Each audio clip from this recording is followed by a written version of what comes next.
Friends, இன்னைக்கு நம்ம என்ன செய்ய போறோம்னா கொத்தமல்லி நட்ஸ் சட்னி தான் பண்ண போறேன். அதுக்கு தேவையான பொருள் கொத்தமல்லி அலசி கட் பண்ணி எடுத்து வச்சிருக்கேன், தேங்காய் கொஞ்சம் எடுத்திருக்கேன், ஒரு 5 பச்சை மிளகா, ஒரு துண்டு புளி, கொஞ்சோண்டு இஞ்சி, நட்ஸு வறுத்து எடுத்து வச்சிருக்கேன், வால்நட்டும் பாதாம், கொஞ்சம் பிஸ்தா. இது எப்படி செய்யலான்னு பார்க்கலாம். நான் அடுப்பத்தை வச்சு எண்ணெய் காய வச்சிருக்கேன். அதில் எடுத்து வச்சு பச்சை மிளகா போட்டுடலாம், இஞ்சி, சரி புளி போட்டாச்சு. இப்போ தேங்காய் சேர்த்துக்கலாம்.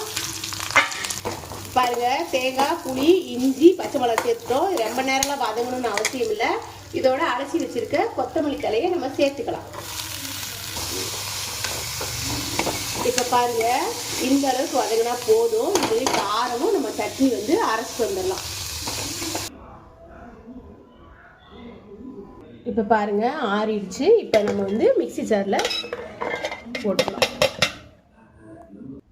இதை பாருங்க, வால்நட்டு இதோட சேர்த்துடலாம். நான் இதை வந்து வெறும் கடாயில் லைட்டாக வறுத்து எடுத்திருக்கேன்.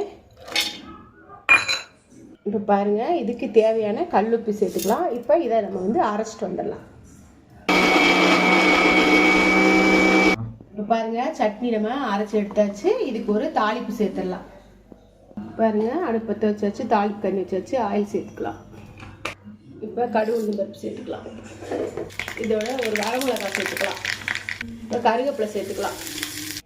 இப்போ தாளிப்பு சேர்த்துக்கலாம். இப்போ பாருங்கள், கொத்தமல்லி நட்ஸு சட்னி சூப்பராக ரெடி ஆயிடுச்சு.